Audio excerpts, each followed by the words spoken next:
qui est niveau MVP.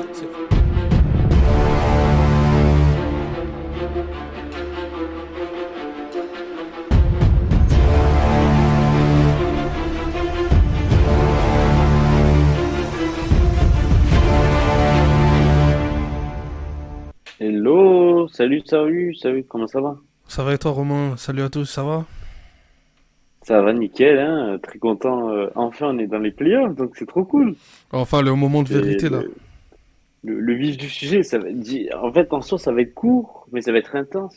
Et puis, mais ce qui est bien, c'est que maintenant c'est rallongé, donc on a plus de matchs, donc on peut encore un peu plus profiter des playoffs et de leur scénario rocambolesque. Ouais, c'est clair et net en plus avec le format au meilleur des trois, ça nous annonce du spectacle en vue. Yes, bah déjà, on en a eu, on en a eu sur les premiers matchs. Du coup, on va en parler. Comme d'hab, cette semaine, on fait le débrief du MLS Show. Bon, on aurait bien aimé vous le faire demain, étant donné que les derniers matchs sont ce soir, mais malheureusement, on n'est pas toujours disponible. Donc, du coup, on vous le fait là. En attendant, bah, on vous postera sur les réseaux sociaux les résultats des derniers matchs qui restent ce soir. Donc, je rappelle les matchs qui restent. C'est Orlando contre Nashville et Seattle contre le FC Dallas. Donc là, aujourd'hui, on va aborder dans l'ordre chronologique des matchs qui sont apparus. D'abord, bon, on va pas spoiler, hein, enfin, on va dire clairement dire les résultats, les grosses victoires de, de Philadelphia Union contre New England Revolution, ainsi que le carton du LAFC contre Vancouver, et ensuite la grosse victoire aussi de Cincinnati face à New York Red Bull. Et ensuite, on va parler un peu de l'upset qu'il y a eu du Sporting Kansas, le huitième qui tape le premier de leur conférence Ouest, Saint-Louis.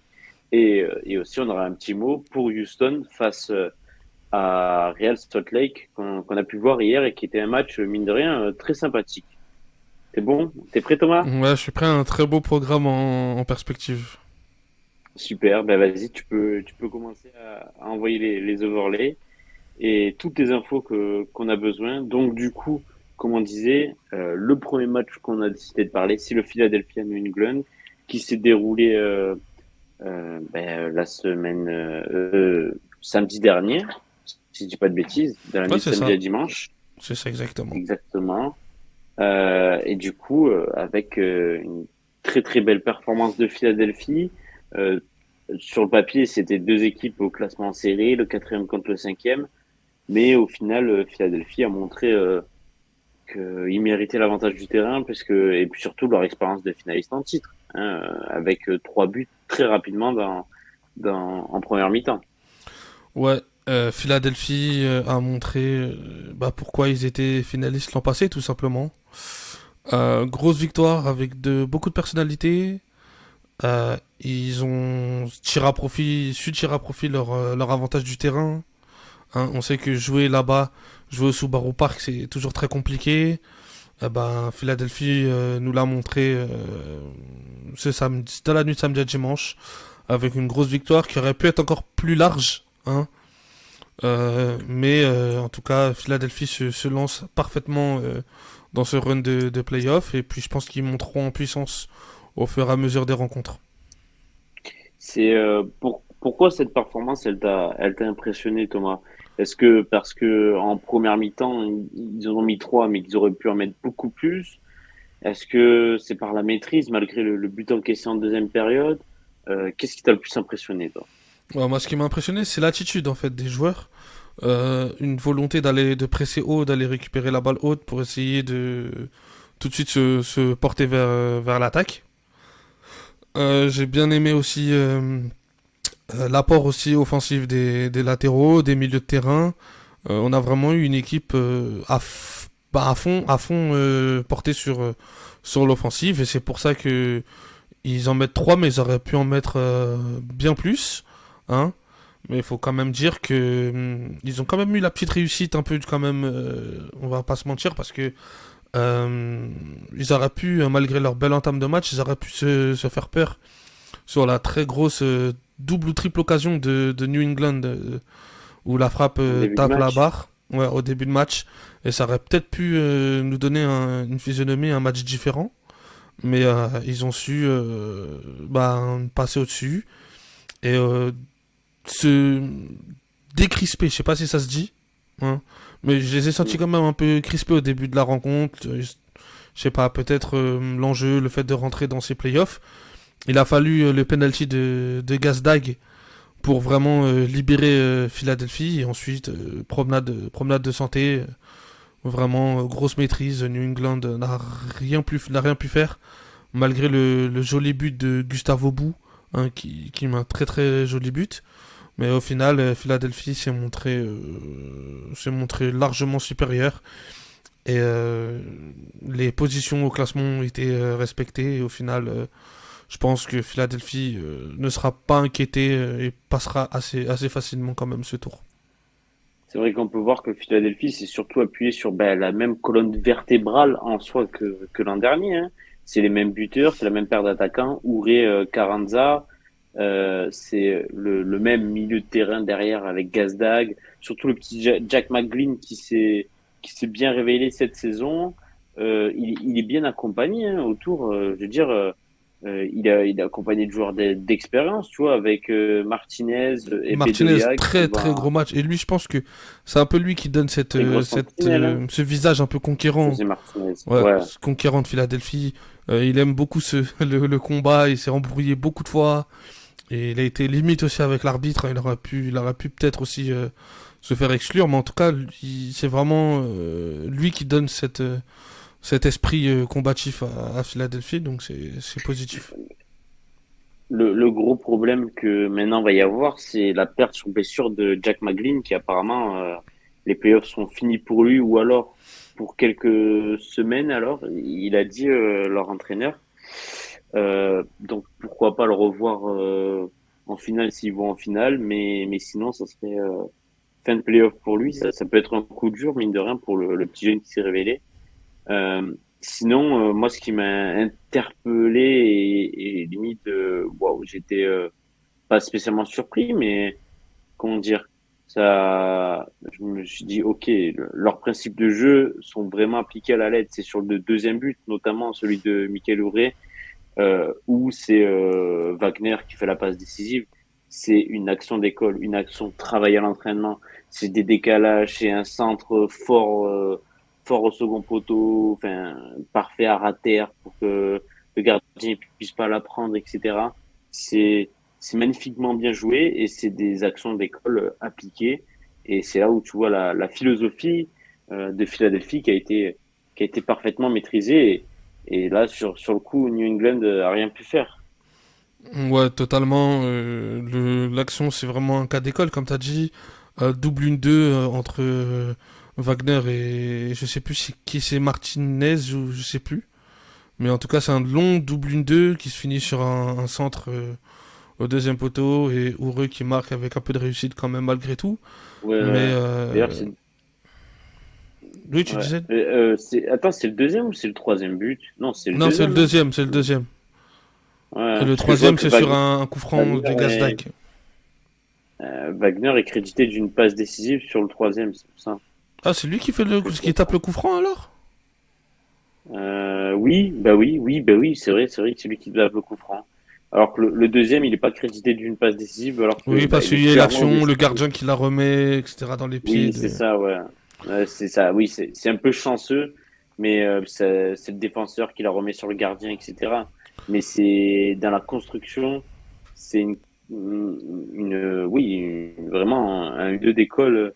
Et donc, attends, je re-regarde avec sur l'action, c'est avec le défenseur central, je crois, qui fait un 1-2, hein. Ouais, c'est ça, un long Son, 1-2. son défenseur central. Mais comme je disais, pour le Philadelphia Union, c'est qu'une étape, C'est avec hein. Elliott. Elliott qui fait Voilà, son 1-2. exactement. Ouais, c'est qu'une étape. Comme je disais, c'est qu'une étape pour eux. On sent que ils sont programmés pour être là, sur peut-être finale de conférence ou peut-être finale directement MLS. Et ils vont monter en puissance tout simplement, je pense. Et puis New England, malheureusement pour eux, la production, elle n'était pas top, hein. On a trop senti une volonté de vouloir essayer de bloquer, de défendre, hein, et d'essayer pourquoi pas de piquer sur une petite contre-attaque, hein.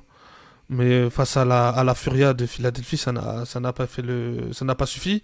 Et puis pour le match retour et les autres matchs de la série, quand tu perds Carles Hill sur blessure au même moment que tu encaisses le Mm. premier but. Donc ça peut être aussi très compliqué pour les prochains matchs pour eux. Je sais pas, je les vois pas honnêtement rivaliser, je les vois pas même ne serait-ce que accrocher un match, une victoire quoi. Ouais, c'est ça, c'est bien ce que je me disais. Alors, j'ai pas vu d'informations plus sur la perte de Hill, mais il est bien sorti sur blessure. Donc, parce que j'avais vu sur le banc d'Épité et tout ça. J'espère en tout cas pour eux qu'il sera de retour, parce que ça serait malheureux. Là, sans Hill, je les vois absolument pas remonter la pente New England et créer l'exploit. Donc, on est d'accord pour toi que Philadelphie va remporter le match 2 à New England. Ouais, je pense que Philadelphie va remporter le match et ils vont peut-être moins être flamboyants, mais je pense que l'expérience va parler, qu'ils réussiront à faire la différence à un moment ou à un autre avec leurs individualités. Ok, ouais, on est d'accord là-dessus. Bah, on va passer sur le prochain match, hein. Allez, let's go. Le prochain match, tu as les statistiques sous les yeux. Donc, le prochain match qui s'est déroulé, c'était le LAFC face aux Whitecaps de Vancouver. Petite erreur au niveau Et, du titre en dessous. Il y a eu un petit bug. ah oui, oui, oui, bon, c'est pas grave. Euh, et c'est drôle parce que le dernier match de la saison, lors du Decision Day, c'était déjà contre la AFC face aux Whitecaps. Et ça s'était soldé par un match nul, 2-2, si je dis pas de bêtises. Et cette fois-ci, ça n'a pas été le même scénario. LAFC s'est mis en mode LAFC playoff.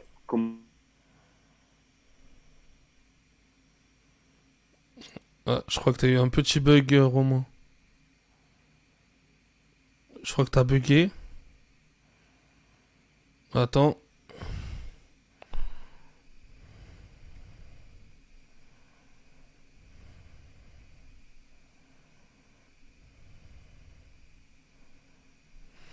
Alors, petit bug, attendez.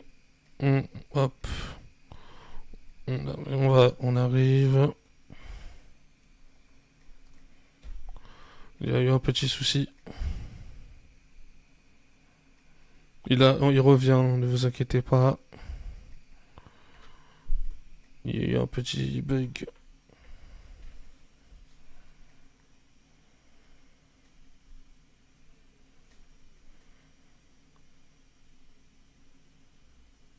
Alors, le voici.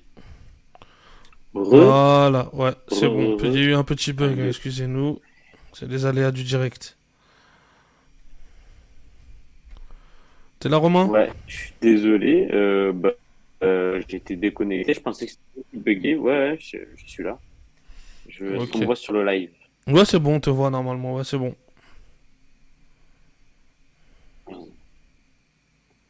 Ok, bon. Je pensais que c'était le live qui buguait, mais en fait, c'est moi, visiblement. Ouais, c'est bon. Je me vois. Nickel. Du coup, je disais, par rapport à l'AFC, oui, ils ont marqué un doublé avec All Sheed, mais forcément, comme on disait, c'est aussi les playoffs et les matchs importants, c'est d'avoir un joueur que tu n'attends pas spécialement, qui marque au moment voulu et au bon moment en tout cas. Et ce doublé d'All est bien sûr venu. Puis derrière, bon, le joueur qu'on attendait tous, il a présenté son soulier d'or à son public. Et puis là derrière, il a assumé, il a prouvé qu'il était soulier d'or en titre. Et il est trop fort. C'est l'un des meilleurs joueurs de la saison, clairement. Le meilleur buteur de la saison, Benny Bouanga, est un vrai phénomène et s'adapte véritablement à la MLS. Et puis je trouve qu'il a mis un vrai impact dans cette ligue, tu vois. Pas seulement en termes de but, mais en termes de prestance et tout ça. Il apporte quelque chose et c'est dire, en fait, je trouve qu'il progresse même, tu vois, dans cette ligue. Et ce qui est pas tout le temps le cas, tu vois. Clairement, moi, je le vois passer un vrai cap. Après, il y a toujours la différence par rapport à l'Europe, mais Mais là, c'est un jeu où il s'amuse en tout cas. Il s'amuse et il se régale. Et puis, waouh, il est en pleine confiance. Quel joueur. Il est énorme.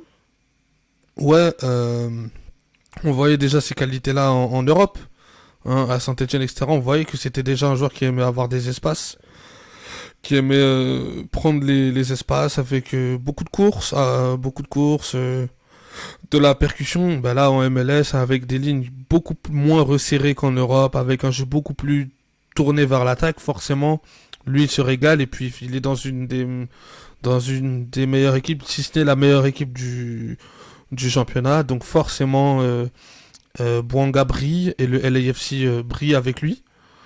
Grosse saison de sa part, grosse saison de la part du Gabonais. Soulier d'or, comme tu l'as dit. Mais je sais pas, moi je trouve quand même que le LAFC, il y a eu quand même une petite piqûre de rappel avec ce match-là, parce que quand même le Vancouver a su quand même les mettre en difficulté et a su Oui, leur faire payer leurs errances défensives. Et je pense que avec ce match-là, le LAFC a dû voir que dès lors qu'ils se relâchent un tout petit peu, ben directement ils peuvent encaisser des buts et se mettre en danger. Ils ont dû forcer un peu leur talent et du coup accélérer pour vraiment pouvoir se mettre à l'abri. Mais attention, c'est quand même une petite piqûre de rappel, même si le score est large au final.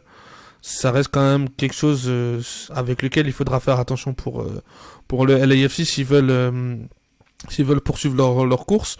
On sait qu'ils ont une attaque, une force offensive qui est largement supérieure à la quasi-totalité des équipes en MLS. Mais quand le niveau va se resserrer, quand ils vont affronter des équipes beaucoup plus solides et des équipes qui ont eux aussi du répondant en face, attention à ne pas avoir ces sauts de concentration parce que tu peux perdre un match très rapidement sur une erreur inattendue ou un fait de jeu. Donc faut faire attention pour eux quand même. Mais grosse mais victoire de leur part.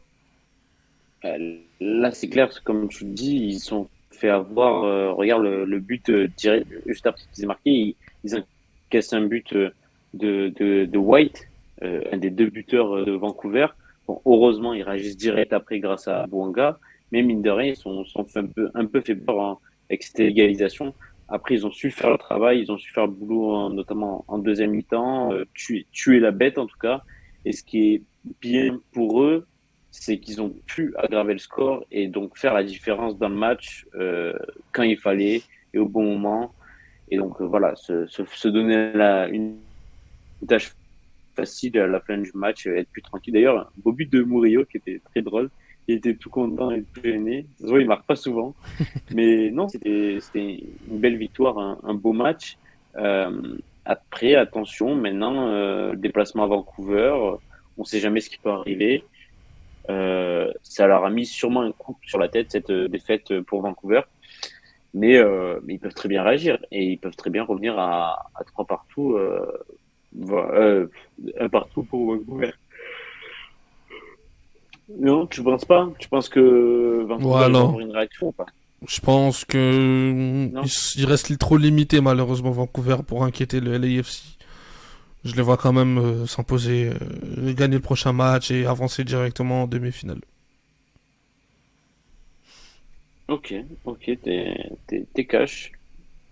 Mais pourquoi pas, ouais. Non, mais après, je dis que qu'ils vont pas perdre, enfin, qu'ils vont pas gagner les FC. Je dis juste que Vancouver peut faire partie, tu vois, avec cette doublette d'attaquants, ils peuvent vraiment faire chier cette équipe du LAFC, surtout leur défense, tu vois, Bah, qui est pas exemple de tout reproche tout le temps. j'espère qu'ils ont surtout que le LAFC a retenu la leçon de ce match et qu'ils savent que maintenant il faudra être concentré sur 90 minutes et essayer d'avoir le moins de sauts de concentration parce que Vancouver est capable de piquer et de venir inscrire des buts, tout simplement. Oui, parce que là, au prochain tour, après, c'est que des matchs secs. Hein. T'as plus de matchs à C'est double ça. tour, je sais pas quoi, aller-retour. Là, c'était match sec. Donc là, il faut plus souper, c'est sûr, un match. Et il faut être le plus décisif. Euh, Rien d'autre à dire sur LSI, on est d'accord? Ouais, non, on a tout dit, je pense qu'on a été complet. On est d'accord. Ouais, ouais, je pense que ils nous ont quand même assez bien impressionnés et le score a été logique en soi. On va passer au deuxième match, donc le premier match qu'il y a eu cette nuit. C'était Houston. C'est ça, hein, si je dis pas de Exactement, bêtises, hein. Houston contre Houston Salt face au Lake. Real Salt Lake. Voilà. Et Houston s'est imposé dans leur magnifique maillot orange avec une belle photo d'Amina Bassi. Bien, bien joué, Thomas, le Bassi Time. Alors, il n'a pas été le joueur le plus décisif, même s'il a marqué. C'est vrai que celui qui a le plus marqué dans l'impact, c'était plutôt Hector Herrera, même si Amine Bassi a été pas mauvais. Et puis surtout, bon, on retient son but, mine de rien, hein. Il profite des nombreuses frappes, des relances et tout ça. Il a bien exploité comme il fallait et puis il est en confiance, donc il a mis au fond. Euh, du coup, par rapport à ce match-là, qu'as-tu pensé d'abord? On va parler de la performance de Salt Lake. Qu'est-ce que tu en as pensé d'abord de Salt Lake? Est-ce que le but de Diego Luna est trompeur pour toi? Est-ce que non? Finalement, Ouais, il ils est auraient plus pu que trompeur, hein. l'emporter. Il est plus que trompeur. Ok. Pour ma part, Salt Lake est arrivé avec un côté beaucoup trop attentiste et beaucoup trop défensif en fait. Ok, on sait que tu affrontes Houston à domicile et que Houston est une équipe énormément qualitative avec qui en plus bénéficie d'une grosse dynamique, hein. Mais de là à venir et limite en fait rester en bloc bas devant ta défense et subir et subir et subir comme ils ont pu faire sur ce match, je trouve que c'est quand même très très faible. Je trouve que c'est quand même très très faible et que ils ont profité que Houston soit maladroit notamment pour s'en sortir avec un match aussi serré sur le tableau d'affichage. Mais pour moi Houston pardon, pour moi le Real Salt Lake c'est très très limite et ils auront intérêt à nous montrer un autre visage sur leur pelouse parce que s'ils jouent comme ça de nouveau, je les vois pas inquiéter Houston et je les vois sortir de façon piteuse en fait, tout simplement. C'est aussi clair que ça. Euh, est-ce que t'as la fiche avec les stats Ouais, de ce match-là? Parce que j'ai envie de parler des stats du match qui sont juste, comment dire, flagrantes. ouais, c'est ce que je t'ai dit, Non? c'est le côté Je pense totalement que c'est. euh, volonté de d'être dominé, vraiment. C'est bon. Par contre, le score, c'est pas le bon, mais c'est pas grave. Mais les stats, en tout cas, c'est Oui, oui, mais celle-ci. Regarde les stats le sont nombre de assez passes. ahurissantes, en fait. Ouais, C'est ça. ils se sont vraiment Comment fait dominer toute la rencontre. Et j'aime pas ce parti pris de venir à l'extérieur, de mettre le bus, et d'essayer d'attendre, de contrer sur le peu c'est pas une d'occasions que stratégie tu peux payante, avoir en fait. de ce qu'on voit. C'est pas une stratégie payante, en plus, surtout. Bah, c'est une stratégie malheureusement qui ne paye pas parce qu'au final tu perds, hein. Mais Oui, d'un côté, je suis même content qu'ils perdent au final parce que j'aurais été dégoûté de voir que euh, le, le tableau cette d'affichage et les stratégie est résultats passée, quoi. puissent valider du coup la tactique que le coach du Real Salt Lake a mis en place. Tu vois.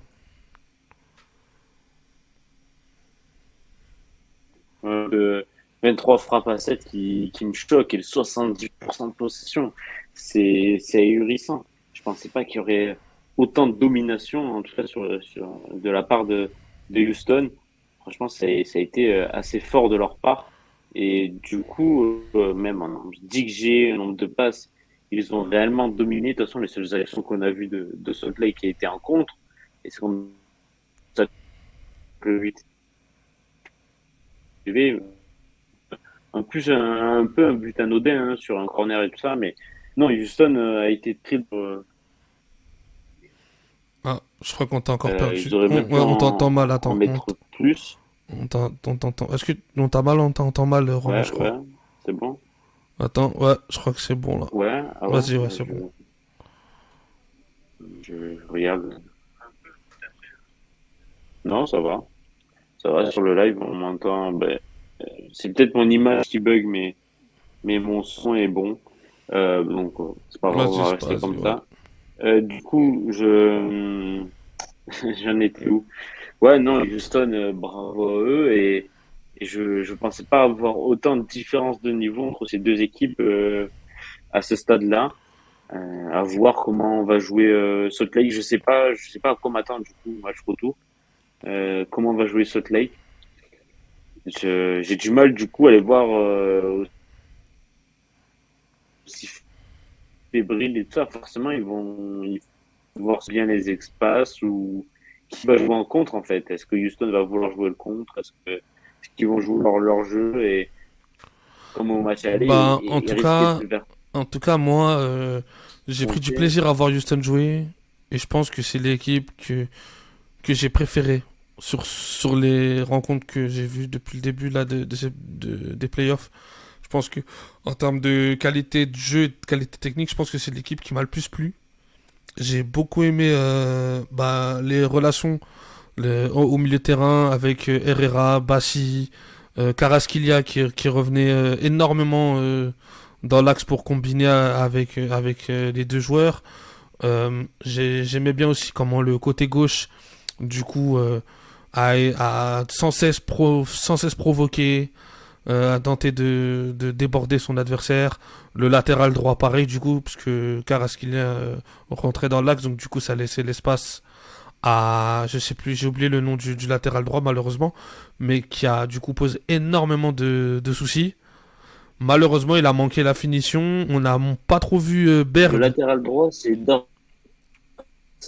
Dorsey. Voilà, Dorsey, exactement, Dorsey. Et Arthur aussi au milieu de terrain avec Herrera, il fait un bon Ouais, mais je t'ai dit, match hein, vraiment, juste avant de sortir. il y a un carré là, un carré. Carrasquilla, Herrera, Bassi et le joueur que t'as dit que t'as cité. Franchement, Dorsey et Arthur. c'est ouais, Arthur. Franchement, c'est très très technique et c'est l'équipe pour l'instant qui m'a le plus plu. Au final, j'ai trouvé ça bien huilé et en fait j'avais l'impression qu'il récitait une partition. C'était une attaque-défense. Ça allait de gauche à droite. Que des situations, des occasions. Il a malheureusement peut-être manqué Baird en pointe qui n'a pas été à son avantage. Il tape le poteau, je crois, si je dis pas de bêtises.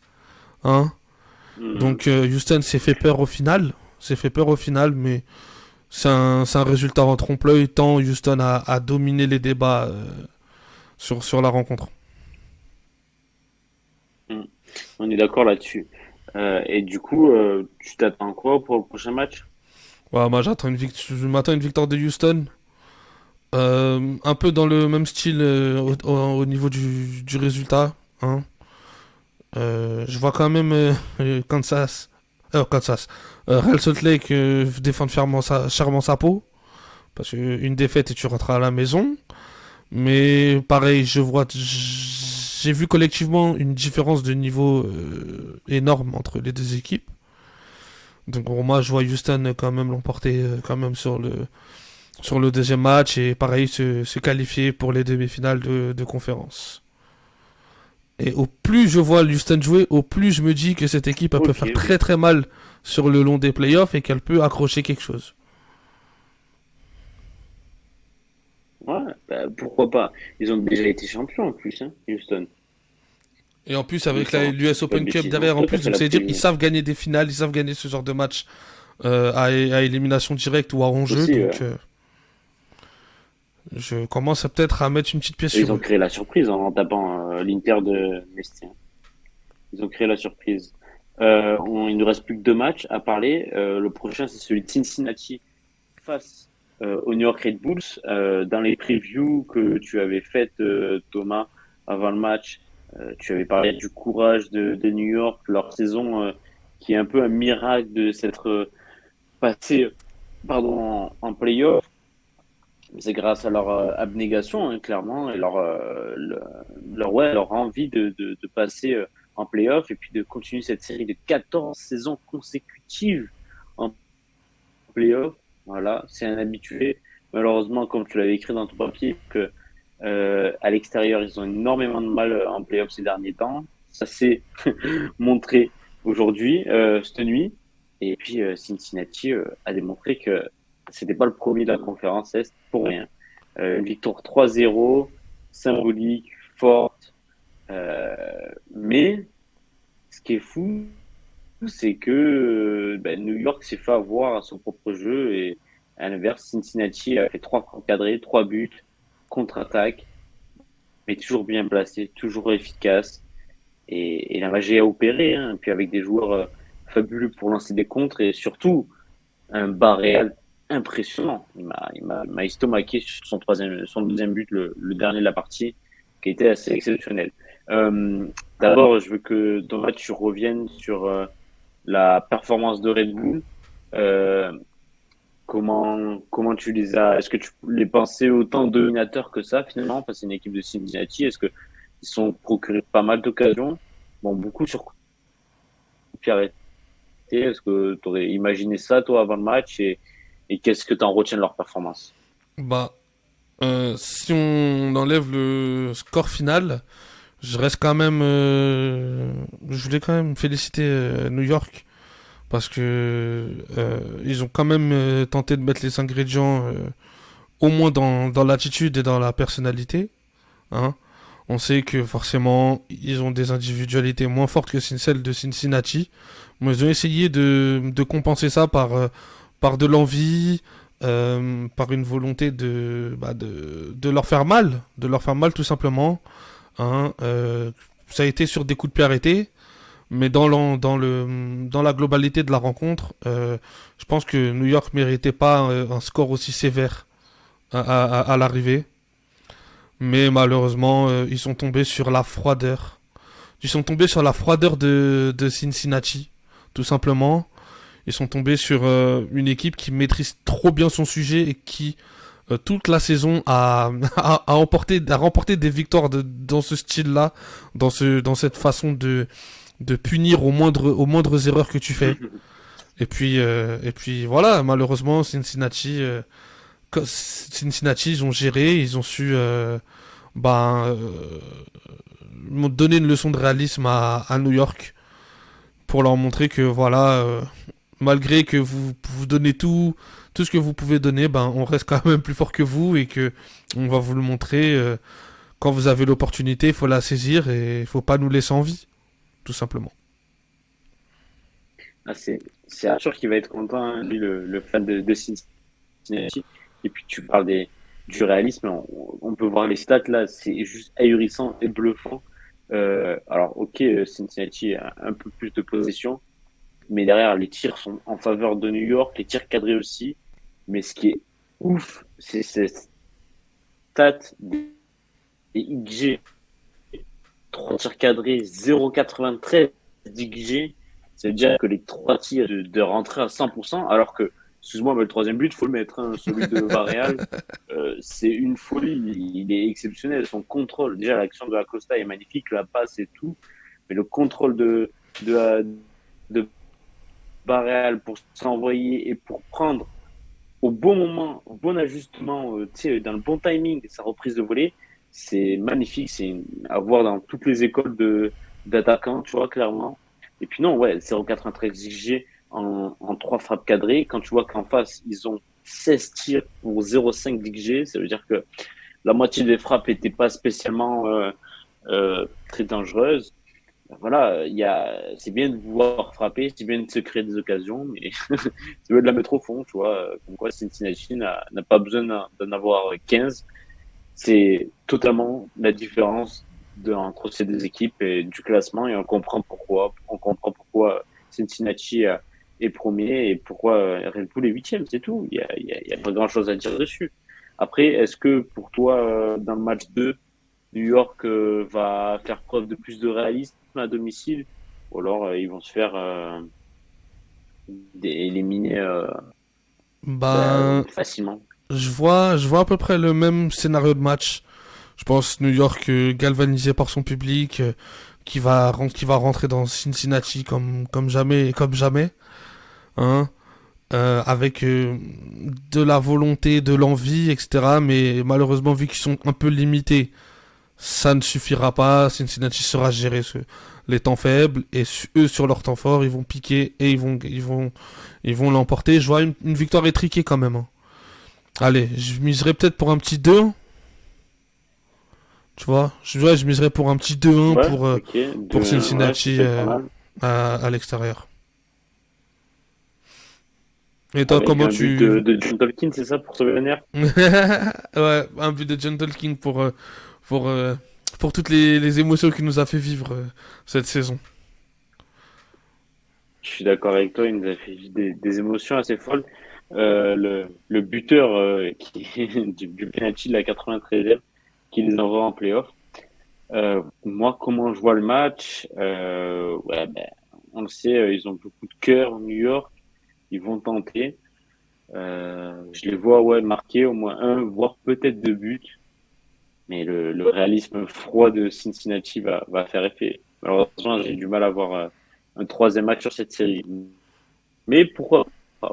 Pour le plaisir, pour le spectacle, ça peut le faire. Ouais, Et du ce coup, serait est-ce que bien. d'ailleurs, dernière question sur ce match-là, euh, est-ce que Barreal, du coup, toi aussi t'es impressionné dans ce match-là? Qu'est-ce que tu en as retenu de sa performance? Bah, il fait partie de la colonne vertébrale et de l'axe central de cette équipe de Cincinnati cette saison, hein. Avec Celentano, Miasga, Nuobodo et Barreal et Acosta. C'est vraiment la colonne vertébrale de cette équipe. Et ben, il a montré pourquoi il fait partie de ces joueurs cadres. Et il a sorti le gros match qu'il fallait en playoff pour permettre à son équipe de prendre l'avantage dans cette série contre New York. Ça aurait pu être un match piège, hein. On les voit tellement sur deux que ils auraient pu se dire que ouais, c'était facile et que on va remporter cette série tranquillement. Mais il y a des joueurs comme Barrel qui ont quand même réussi à garder la tête froide et rester concentrés pour montrer la voie à ses coéquipiers. Et puis voilà, je les sens forts en tout cas, Cincinnati cette saison. Pas flamboyant, mais fort. Très très fort dans la gestion des temps forts et des temps faibles. En tout cas, le jeune Argentin de 23 ans, lui, il est en très grande forme, hein. On rappelle qu'il est piston gauche très ailier, voire on peut dire avec Cincinnati. Il est très en forme sur les derniers matchs, hein. Sur les trois derniers matchs, c'est trois buts et une passe décisive face à l'Inter Miami, face à Atlanta et donc face à New York Red Bull. Donc, à chaque fois, des gros matchs et des grosses performances. Lui, en tout cas, il s'est clairement mis en mode playoff, ça c'est sûr. Clairement. Et du coup, ça peut être une très belle révélation de cette fin de saison et des playoffs. Euh, dernier match, hein, chercher le nom Dernier du match match, et c'est pas des Saint Louis moindres. City, exactement, au Sporting Kansas City. Et l'upset il en fallait bien un, forcément. Et là, ça a été le gros upset. On a tous été surpris ce matin quand on a vu le résultat et le résumé du match parce que franchement, on s'attendait pas vraiment à ce que Saint-Louis en prenne 4 à domicile face à Kansas, surtout que c'est moi qui ai fait la preview. Alors, j'avais bien dit que Saint-Louis forcément était un peu favori, mais que attention parce que Kansas était mort de faim, était en forme et surtout avait beaucoup de motifs d'espoir dans le sens où ils ont l'expérience. Hein. Hormis l'an dernier, ils étaient quasiment tout le temps en playoff. Hormis l'an dernier, en 2019, ils sont toujours en playoff depuis 2013. Donc ils ont l'expérience. Ils sont champions en 2013. Ils ont ce truc que Saint-Louis ne connaissait pas. Et puis ils ont la magie opérée, clairement. Par contre, ce qui m'a surpris, c'est que Saint-Louis à domicile cette saison, les deux rencontres face à Kansas a gagné 4-0 et 4-1. Kansas avait gagné 2-1 à domicile chez eux. Mais là, prendre 4-1 à domicile pour Saint-Louis, c'est une lourde défaite. Il va falloir qu'ils se remettent très vite à l'endroit au prochain match parce que sinon, c'est le gros upset et finalement, c'est peut-être une déception, tu vois, d'en arriver jusqu'à là et de sortir au premier tour. Bah, j'avais ce pressentiment-là quand on a fait les previews, et même sur les quelques MLS shows avant qu'on ait le tableau final. Je voyais cette équipe de Saint-Louis peut-être se faire surprendre parce que pour moi, les playoffs et la saison régulière, ce sont deux choses totalement différentes dans l'approche mentale notamment. Ça, on le sait Hein. très bien, hein. Ça, c'est sûr, on le Et sait. on sait que Saint-Louis, c'est une équipe qui aime énormément jouer vers l'avant sans trop calculer. Et ben malheureusement en playoff, c'est plus difficile de faire ça parce que les équipes sont beaucoup plus concernées et elles te laisseront pas, elles te laisseront pas marquer aussi facilement. Et toi de ton côté, tu te découvres et ça permet aussi à l'adversaire d'avoir des contres. Et ça a parfaitement joué sa partition. Et maintenant, ça va être très très difficile pour Saint-Louis de retourner la situation parce que aller gagner à Kansas, c'est quand même difficile. Hein. C'est une équipe qui a l'expérience des playoffs et c'est surtout une équipe qui est dans une belle dynamique et qui sort d'une séance de tir au but victorieuse en barrage. Là, tu tapes le premier de la conférence Ouest. La confiance, elle commence à s'engranger. Et Kansas City en confiance, ça peut être une équipe très très chiante à sortir pour Saint-Louis, avec le peu de références qu'ils ont à ce niveau de compétition. Et du coup, on ne sait pas est-ce qu'ils sont capables de renverser la situation, tout renverser pour de nouveau eux se mettre en confiance. Donc là, j'ai envie de te dire que je pense que ça passera. Je pense que ça passera quand même.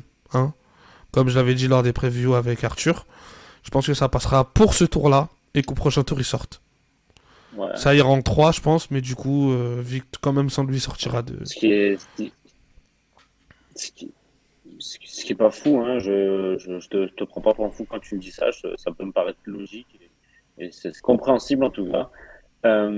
Par contre, pour analyser le match, c'est vrai que Saint-Louis finalement s'est fait avoir à son propre jeu, eux qui sont habitués au contre, qui ont l'une des plus faibles possessions de la ligue, alors qu'ils sont premiers de la conférence Ouest. Mais derrière, ils se sont fait allumer 60% de possession en première mi-temps, mais tu m'étonnes, tu prends 3-0, enfin, tu prends 3-1 en première mi-temps, donc forcément, tu as le ballon pour essayer de rattraper. Puis, ouais, je pense que les trois buts en première mi-temps leur a fait très très mal. Ils s'attendaient pas à en prendre autant aussi vite, je pense. Euh, et, et derrière, ils avaient le ballon, mais ils savent pas quoi en faire quand ils ont le ballon. En fait, c'est pas spécialement leur jeu. Ça, on l'a vu toute la saison. Et derrière, ben, quand ça a parfaitement réussi son coup, comme tu dis. Eux, ils ont été réalistes à l'inverse du New York Red Bull, tu vois. Ils sont en forme et ils ont été réalistes. Après, est-ce que, honnêtement, s'ils sont pas ce réalisme sur ces buts-là, est-ce que Saint-Louis gagne pas le match? Peut-être, tu vois. Je veux dire, si t'as 1-1, je veux dire, à la mi-temps, le match est plus pareil, et plus serré, et peut-être que c'est Kansas qui fait le jeu et pas Saint-Louis, tu vois. Donc là, malheureusement pour Saint-Louis, ils vont être encore obligés au match retour de faire le jeu. Et là, va falloir qu'ils soient réalistes et qu'ils savent quoi faire du ballon. Parce que clairement, Kansas va pas se découvrir comme ça et va vouloir utiliser les contre-attaques. Et quand t'as Alan Pulido ou Russell, comment il s'appelle Saloy, tout ça. Hein. l'Écossais déjà, Johnny Russell, Saloy exactement, leur triplette d'attaquants expérimentés en plus, très expérimentés, qui savent exploiter les contres. Puis bon sur le coup de pied arrêté.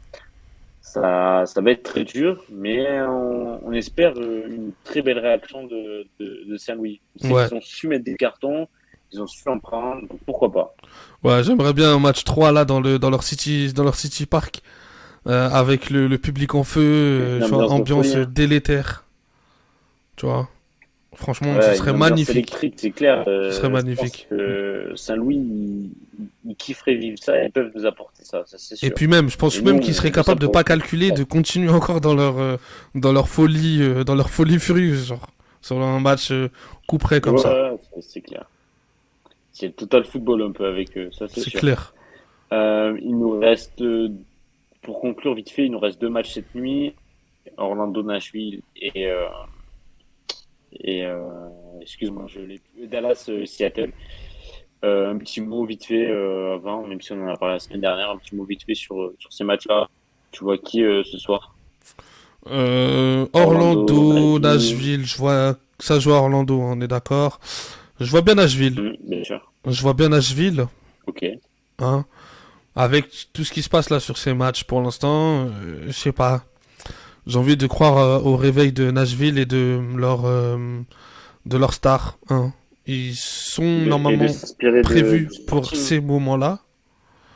J'aimerais bien que voir Ouais. Nashville faire un gros match et pourquoi pas repartir avec la victoire. Et enfin pour le dernier match, c'est Seattle et qui déjà j'ai Ju- oublié. Juste Seattle-Dallas, juste pour appuyer sur tes stats, ils ont fait deux matchs cette saison, Orlando et Nashville. Une victoire, ah ben, Nashville a gagné à Orlando et Orlando a gagné à Nashville. Donc voilà. Et mais c'est étonnant que tu me Ouais. parles pas Et pour l'autre euh, match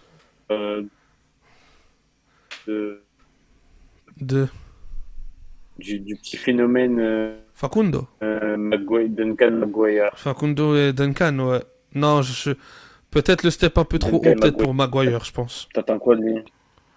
Pour Duncan Maguire, je Ok, pense que le step d'accord. sera trop haut, mais pour Facundo Torres, j'attends quand même des gros playoffs de sa part. Et je l'attends décisif surtout, Hmm, pour son équipe. ouais, c'est clair. C'est clair. Et pour Et donc, du coup, le Dallas, dernier match, Seattle-Dallas, tu moi je m'avais continue dit dans ce que je Dallas, il me disais. semble. Ouais, je continue dans ce que je disais. Dallas va l'emporter. Et moi je vois Seattle le flop sur ces playoffs. Hmm. Donc moi Ouais, ça va, oui, hein. je vois Dallas sortir Donc, Seattle. Avec un gros Jesus Ferreira. Je les vois bien faire la sensation et créer la surprise entre guillemets. tu nous sors des grosses cotes, là. Tu veux pas parier? Je vois Dallas à 4,70 la cote. Nashville à 3,70. Wow, en tout cas, c'est une belle cote. Si tu fais un combiné avec les deux passes, Ouais, c'est mais intéressant. miser la MLS, c'est encore plus dur que Mais miser les, faut, les matchs de championnat européen parce que ça part dans tous les sens. Genre en mode, c'est pas. Tu bah, vois. tout peut arriver, je suis d'accord avec toi. C'est Donc clair. voilà. C'est clair, c'est clair. Bon, merci à toi Thomas. On se retrouve la semaine pro pour débriefer des matchs qui seront passés. D'ici là, je pense qu'il y aura beaucoup de matchs. Attends, je résume pour les matchs qui arrivent dans la semaine. Donc, à partir dans la nuit du 1er au 2, à minuit 30, on aura un Columbus Crew Atlanta. Ah, mais c'est vrai, il reste ce match-là. Putain, il reste le Ah troisième oui, match, le on avait dernier. oublié. Je l'avais oublié, on l'avait oublié. Et Comment j'ai pu oublier ensuite, les Wilfried matchs Nancy? retour, c'est clair. Les matchs retour, bah, peut-être le match le plus excitant en plus, hein, Clairement. clairement pour nous. Les matchs retour seront donc dans la nuit du 4 au 5 à minuit. New York Red Bulls face à Cincinnati. Pareil, à 2 heures du mat, Dallas-Seattle. Et ensuite, dans le 5, la nuit du 5 à 23 heures, Sporting Saint-Louis. Le 6, donc dans la nuit du 5 au 6 à 1h30, Vancouver, Los Angeles. Dans la nuit du 6 au 7 à 3 heures du matin, il y aura Salt Lake, Houston Dynamo. Et enfin, on terminera, alors attends, je te dis, Atlanta Columbus à 1 heure du mat dans la nuit du 7 au 8. Dans la même nuit, Nashville Orlando. Et enfin, du 8 au 9, New England Philadelphie. Voilà pour les matchs qui nous restent, en tout cas, s'il n'y a pas de round 2. Voilà. Donc on aura des matchs jusqu'au 9, assurément. Peut-être plus, on espère, hein. On espère au moins deux, voire trois séries en trois matchs, ça peut être sympa. Ouais, Voilà, totalement, voilà. clairement, ouais. Merci à toi, Thomas, et on se donne rendez-vous la semaine prochaine. Rendez-vous pour des nouveaux matchs et ciao.